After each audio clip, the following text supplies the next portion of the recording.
Kui Putin alustas oma sissetungi Ukrainasse, arvasid kõik, et Venemaa võidab kergesti. Aururull tuli ja Ukraina oli otse selle teel. Aga üle 4 aasta hiljem paistavad kõik nüüd veidi tobedad. Venemaa ei võida. Kui üldse, siis Putin on selle sõja juba kaotanud. Ja see on tänu 2 asjale, mis on Venemaa võimalused hävitanud. Ukraina strateegia on üks neist. See on teinud midagi enneolematut, eriti aastatel 2025 ja 2026, mis on mängu muutnud. Aga on veel midagi, mis põhjustas selle, et Putin kaotas juba ammu enne, kui ta üldse oma sõda alustas. On avalikustatud pommuudis, mis paljastab, miks Putin on Ukrainas nii rängalt läbi kukkunud.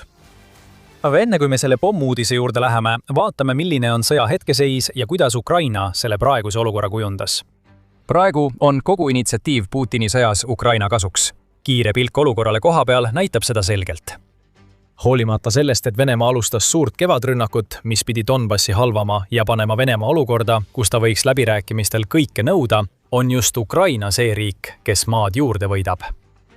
Institute for the Study of War toob välja, et mais suutis Venemaa Ukrainalt ära võtta umbes 40 ruutkilomeetrit, mis on juba iseenesest nadi tulemus rünnakule, mis pidi sõja lõpetama. Aga asja teeb Venemaa jaoks veel hullemaks see, et Ukraina vabastas samal kuul 280 ruutkilomeetrit oma territooriumist.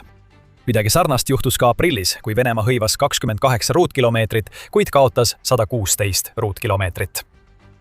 Me näeme 2026 aastal reaalajas pööret, kuid tegelikkus on see, et Venemaal ei ole juba oma kampaania esimestest nädalatest alates hästi läinud. Siin on väike perspektiiv. See pealetung, mis pidi 2022 aasta veebruaris Ukraina põlvili suruma, see on kõik, mida Venemaa suutis saavutada. Venemaa okupeeris 27% Ukraina territooriumist, kuid Ukraina asus peagi nii jõuliselt kaitsma, et Venemaa suruti 2022 aasta novembriks tagasi 18% peale. See on peaaegu nii, nagu Putinile oleks antud valeinfot selle kohta, kui lihtne Ukrainat alistada oleks. Küll on kummelin. Alates 2022 aasta novembrist on Venemaa kulutanud peaaegu 4 jõhkrat aastat, et vallutada veel vaid 1,5% Ukrainast, valades selle käigus tohutult verd. Ukraina rahandusministeeriumi andmetel on Venemaa seni kandnud üle 1,38 miljoni kaotuse.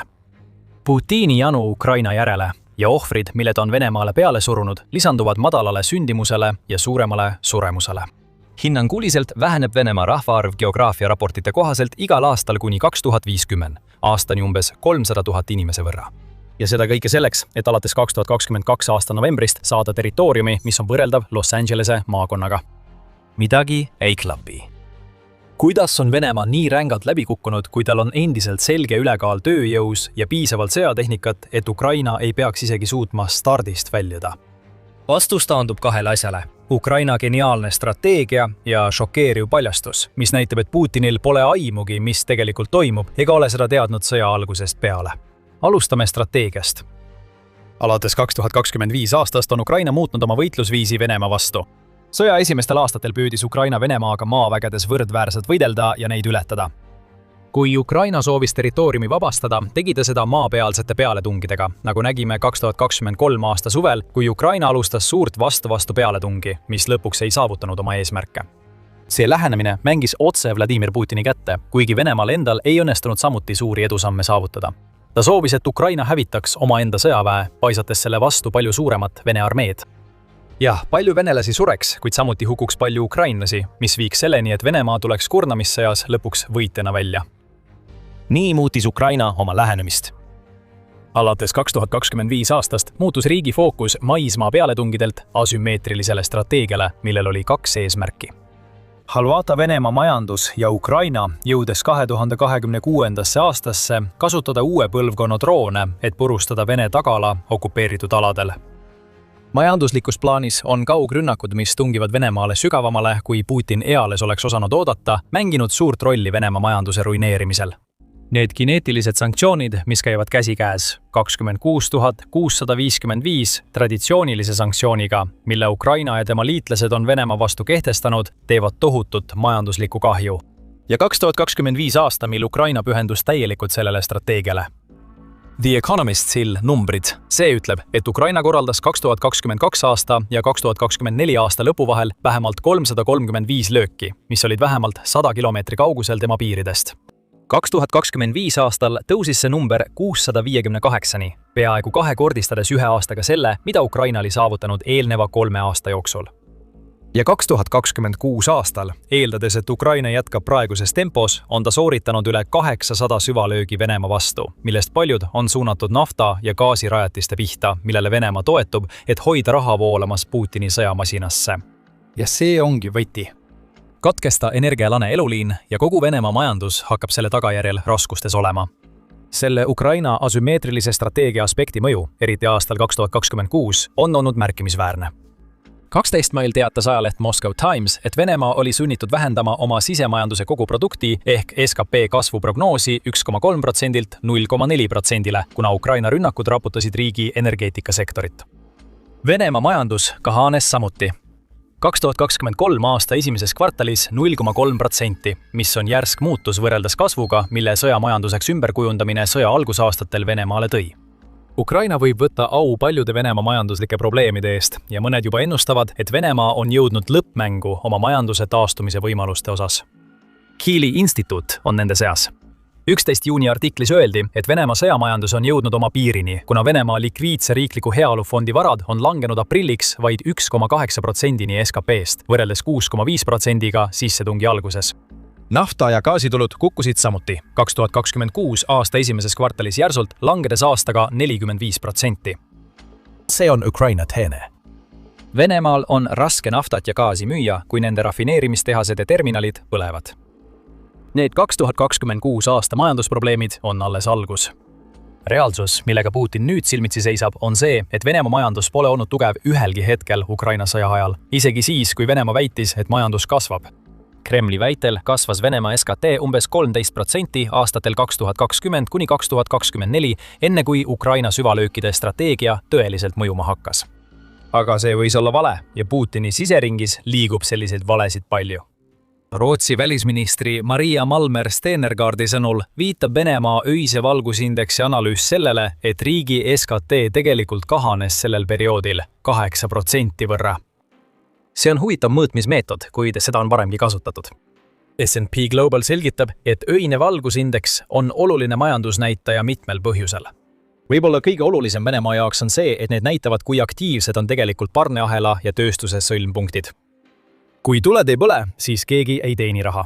Vähemalt mitte nii palju, kui Venemaa väitis end teenivat.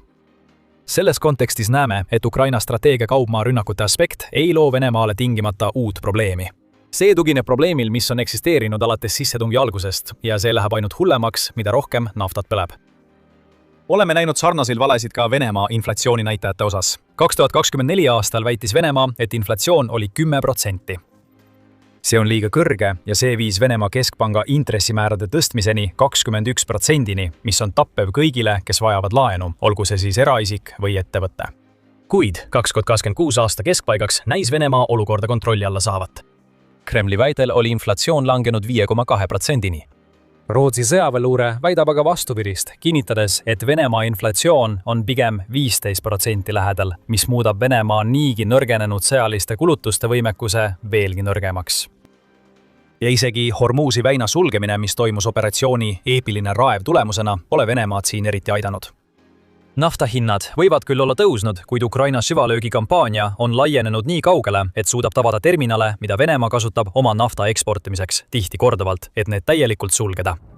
Näiteks nägime seda 14. juunil, kui Ukraina kinnitas, et oli taas tabanud Tuapse terminali, kust läheb välja 20% Venemaa meritsi müüdavast naftast. Me näeme kogu Venemaa majanduslikke raskusi. Ukraina üleminek asümmeetrilisele strateegiale, kus keskendutakse süvalöökidele, on loonud suure osa neist majanduslikest probleemidest, millega Venemaa nüüd silmitsi seisab. Ja kui nad neid probleeme ei loo, siis Ukraina kaugmaadroonid süvendavad juba olemasolevaid probleeme. Loogika on selge ja väga lihtne jälgida. Kui kahjustada Venemaa majandust, siis halvab see ka tema sõjamasina. Aga see pole veel kõik, millele see leidlik strateegia taandub. Kui Venemaa ise seisab silmitsi pidevate õhurünnakutega, siis Ukraina on ellu viinud oma strateegia teist osa, mis keskendub okupeeritud aladele. Kokkuvõttes on need 2 taktikat need, mis viivad Venemaa sõja kaotamiseni.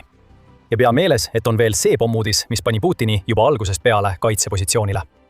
See pommuudis muudab kõike, mida me arvasime Ukraina sõja kohta teadvat. Enne kui me sellesse sügavamalt sukeldame, tuletan meelde, et vaatad saadet The Military Show. Kui saad sellelt kanalilt väärtuslikku teavet, vajuta telli, et sa ei jääks ühestki videost ilma. Varem rääkisime, et Ukraina on loobunud suurte maismaa-operatsioonide alustamisest Venemaa vägede vastu. Siiski ütlesime ka, et Ukraina on aprillis ja mais territooriumi hõivamises olnud edukam. Kuidas see võimalik on, kui Ukraina ei ohverda suuri hulki sõdureid selle territooriumi tagasivõtmiseks? 2 sõna: keskmaa rünnakud. Kogu 2026 aasta jooksul on Ukraina oma Venemaa siseseid süvarünnakuid täiendanud keskmaa rünnakutega, mida on võimaldanud uue põlvkonna droonide kasutuselevõtt. Need droonid võimaldavad Ukrainal rünnata Vene tagalat okupeeritud aladel. Ukraina on suure osa aastast kasutanud neid droone, et rünnata Vene sihtmärke umbes 50–200 kilomeetri kaugusel.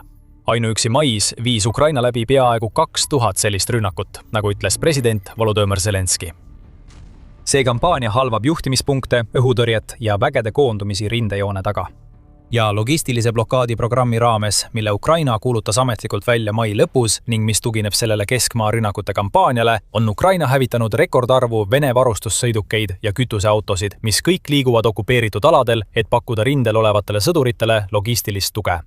Ainult mais hävitasid Ukraina kaitsejõud lisaks teistele keskmaa rünnakutele 8612 Vene sõidukit ja kütusepaaki. Kiirteed, eriti need, mis viivad Krimmi, on pideva rünnaku all. Ja see kõik kokku tähendab Venemaa jaoks õuduslikku olukorda. Varustust ei jõua sinna, kuhu vaja, ja see loob Ukrainale võimalusi sihipärasteks vasturünnakuteks.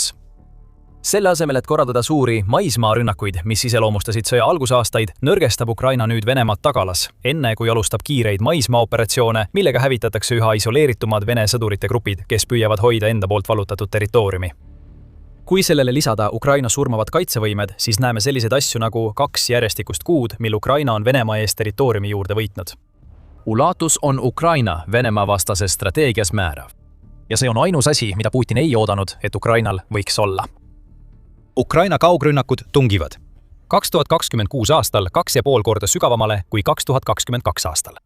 Ukraina kaitseministeeriumi andmetel aprillis tähendab see, et nad suudavad järjepidevalt tabada Vene sihtmärke kuni 1750 kilomeetri kaugusel.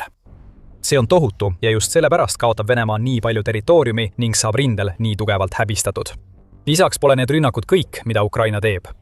Vene sõdurid tuleb endiselt rindel kõrvaldada ja just selleks ongi Ukraina FPV droonidega üle ujutatud tapatsoonid. Lühimaa luure- ja ründedroonid patrullivad pidevalt kuni 30 kilomeetrit rindejoonest kaugemal, otsides Vene sõdureid ja varustust, mis üritavad rindele jõuda, et rünnakuid alustada. See on katastroofiretsept. Võta üks sorts Vene majanduse rikkumist, lisa näpuotsaga keskmaa rünnakuid, mis hävitavad tagalat, ning segase kokku korraliku koguse FPV droonirünnakutega rindel ja selle ümbruses olevate sõdurite vastu ja saad sõja, mida Putin kaotab. Aga me ütlesime juba algusest peale, et Putin oli selle sõja kaotanud. See, mida me näeme 2026 aastal, on aasta kestnud Ukraina strateegia kulminatsioon. Aga meil on veel vaja käsitleda seda väikest pommuudist, mida me mainisime. Ja see pommuudis näitab meile, et Venemaa president oli sõja juba algusest peale kaotanud, sest tal polnud aimugi, milles seda end segas. Me ei hoia teid enam kauem ootamas. Putinile on aastaid peaaegu kõige kohta, mis puudutab Venemaad, valetatud. Alati tundus kummaline, et Putin suutis Ukraina nii rängalt alahinnata, kui ta oma sissetungi alustas. Ukraina kohene kaitsevõime tugevus näis Venemaad ootamatult tabavat, mistõttu USA ja Euroopa ametnikud viitasid, et Putinile oli algusest peale Ukraina sõjalise jõu tegeliku tugevuse kohta valetatud. Need ametnikud ei teadnud, kui õigus neil tegelikult oli. 15. juunil avaldasid United 24 Media ja Moscow Times, et Putin elab alternatiivses reaalsuses, mida talle edastab Vene riigitelevisioon. Seda väidab endine Vene propagandist Dmitri Skorobutov, kelle sõnul on Venemaa riigitelevisiooni kanalid alates 2011. aastast edastanud eraldi eetris mitteolevaid uudistesaateid, mis on spetsiaalselt kohandatud selleks, et panna Putin naeratama. Need saated ei ole isegi need, mida Vene rahvas näeb. Need tehakse ainult selleks, et Putin näeks häid uudiseid, olenemata sellest, kas need on tõelised või mitte, ning väldiks täielikult halbu uudiseid, mis võiksid talle anda aimu, kuidas tema sissetung Ukrainasse tegelikult kulgeb. Kuidas Skorobutov seda kõike teab? Ta on endine Rossija 1 Vesti programmi peatoimetaja, nii et ta vastutas otseselt selle eest, et Putini silmadesse ja kõrvadesse jõuaksid need, mida me võime täiesti tõsiselt nimetada valeuudisteks. See toimis nii, ütleb Skorobutov projektist, mille koodnimi oli Peavaataja. Oletame, et tavaline Vesti saade oli eetris kell 20.00, pärast mida tootmismeeskond jäi kohale. Meile anti juhised, milliseid uudiseid selles saates säilitada, mida lisada, kus asju ilustada ja mida eemaldada, et Putinile näidatakse hiljem ideaalset pilti tänapäeva ilusast Venemaast. Teisisõnu, et ta on nii hea president. Endise propagandisti sõnul on Putin sellisel viisil olnud aastaid reaalsusest isoleeritud. Ja järsku muutub nii palju Ukraina sõjast arusaadavaks. Eeldades, et see programm on endiselt jõus, tähendab see, et Putin pole näinud ühtegi uudist Venemaa ebaõnnestumistest Ukrainas ega midagi, mis võiks teda häirida juba ammu enne sõja algust. Ja tundub, et võltsimine ei piirdu ainult Putini jaoks loodud eriuudiste saadetega. 29. mail teatas Ukraina uus hääl, et Putini sõjaväeülemad annavad Venemaa juhile võltsitud kaarte, mis paisutavad Venemaa edusamme, et varjata tõsiasja, et Venemaa pealetung mitte ainult ei ole aeglustunud, vaid kaotab aktiivselt territooriumi. Putini soovimatu enesekindlus Venemaa üleoleku suhtes paistab nüüd hoopis teises valguses.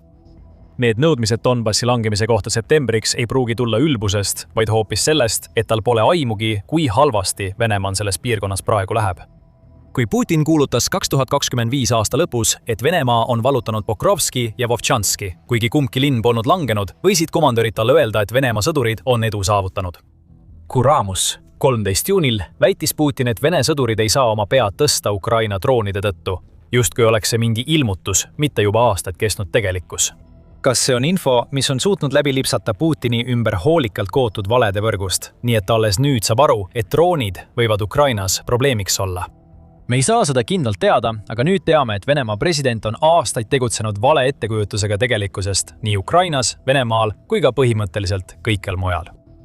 Aga nüüd, kui isegi Venemaa komandörid ja propagandistid ei suuda enam varjata seda, mis Ukrainas toimub, või Putin lõpuks ometi tõekillukest näha. Venemaa oli kaotanud juba algusest peale ja Ukraina keerab noa veelgi sügavamale. Ja see jätab Putini hirmunuks ja meeleheitlikuks.